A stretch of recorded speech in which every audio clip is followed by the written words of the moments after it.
Primera carta del apóstol Juan, capítulo 5, versículos 1 al 5. Todo aquel que cree que Jesús es el Cristo es nacido de Dios. Y todo aquel que ama al que engendró, ama también al que ha sido engendrado por él. En esto conocemos que amamos a los hijos de Dios, cuando amamos a Dios y guardamos sus mandamientos. Pues este es el amor de Dios, que guardemos sus mandamientos, y sus mandamientos no son gravosos. Porque todo lo que es nacido de Dios vence al mundo, y esta es la victoria que ha vencido al mundo, nuestra fe. ¿Quién es el que vence al mundo? Sino el que cree que Jesús es el Hijo de Dios. Este pasaje es maravilloso, pero comienza con una afirmación basada en una suposición. Y voy a explicarlo. Dice, todo aquel que cree que Jesús es el Cristo es nacido de Dios. ¿Por qué quise decir la palabra suposición? Por lo que hemos venido tratando en videos anteriores.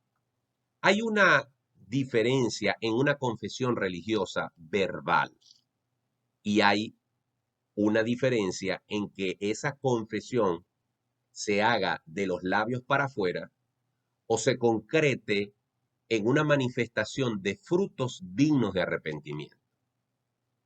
Creer que Jesús es el Cristo puede ser un acto de la mente, puede ser un acto intelectual.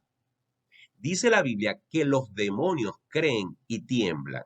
Es decir, Satanás y sus demonios son los primeros creyentes en Jesús, en el sentido que ellos saben que Jesús es Dios y que Jesús es el Salvador y que Jesús es el camino y que Jesús es la vida y que Jesús es la verdad. Ellos lo saben, lo creen intelectualmente, lo han visto, estuvieron en el cielo con él antes de caer como demonios a la tierra.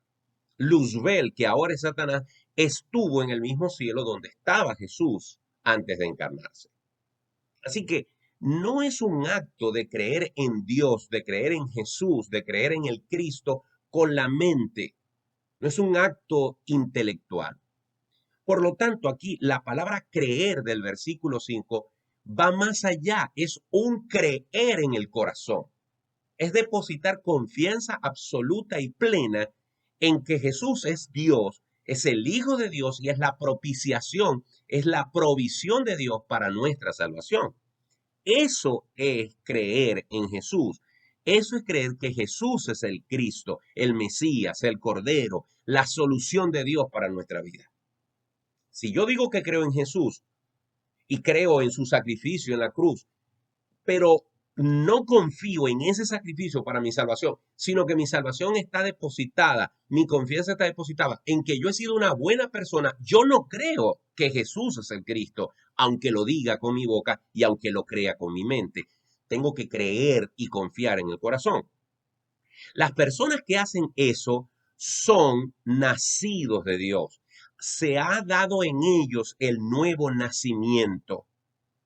Y como consecuencia de ese nuevo nacimiento, entonces se produce, además de esa fe, de la fe verdadera, se produce en nosotros el amor de Dios. Por eso dice, y todo aquel que ama al que engendró, ama también al que ha sido engendrado por él. Si Dios me amó a mí y yo lo amo a él, automáticamente tengo que amar a mis semejantes.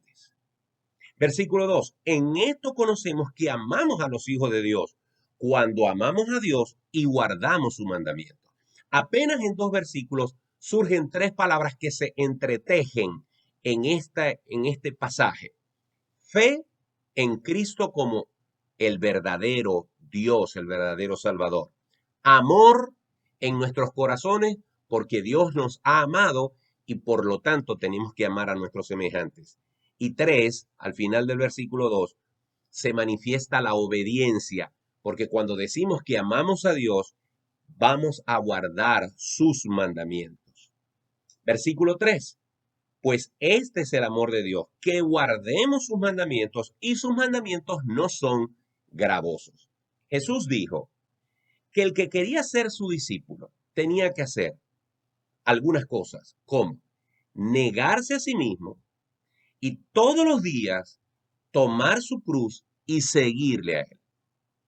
Quien decide seguir a Cristo tiene que negarse a sí mismo, tomar su cruz cada día y seguirle a Él. Si a alguien le parece que eso es gravoso, si a alguien le parece que eso es difícil de hacer, entonces lamentablemente no podrá seguir a Jesucristo. Y si Él nos pide que nos neguemos a nosotros mismos, que tomemos nuestra cruz cada día y que le sigamos, créanme que Dios no nos va a pedir nada que no podamos hacer. Si confiamos en Él y si le amamos como Él nos amó primero, entonces podremos seguir sus mandamientos, los cuales no son gravosos. Versículo 4. Porque todo lo que es nacido de Dios vence al mundo, y esta es la victoria que ha vencido al mundo, nuestra fe. Desde el momento que creemos hasta el momento que morimos o que el Señor nos llame a su presencia, en ese lapso, en ese tiempo, nosotros vamos a tener que tener, eh, perdón, tendremos que tener batallas, tendremos que tener luchas, tendremos que atravesar desiertos, tendremos que navegar en medio de las tormentas, tendremos que a veces afrontar el desprecio, la burla, el rechazo de muchas de la gente que decía amarnos. Vamos a tener diversas circunstancias. Pero si hemos creído en Cristo, vamos a obtener la victoria. De hecho, la Biblia dice que somos más que vencedores en Cristo Jesús. En primer lugar, porque ya estamos sentados en lugares celestiales con Cristo Jesús. Y en segundo lugar, porque si permanecemos en la fe como manifestación de que somos genuinos hijos de Dios, entonces ante cada circunstancia de la vida, ya el Señor nos ha dado, nos está dando y nos seguirá dando la victoria por medio de la fe en Cristo Jesús. Versículo 5, pregunta Juan en forma retórica.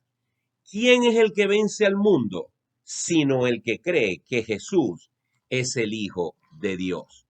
La victoria final, la victoria real, la victoria que va a coronar todas nuestras batallas, será cuando nosotros al final de nuestra vida podamos mirar hacia atrás desde la eternidad y decir, por la gracia de Dios, por la misericordia de Dios, por el poder de Dios, por la salvación que Dios me dio en Cristo Jesús, hoy disfruto de la eternidad y Él me permitió vencer al mundo porque creí, porque acepté y porque confié en Jesucristo como el único y suficiente Salvador de mi vida. Espero que esa sea tu verdad. Dios te bendiga.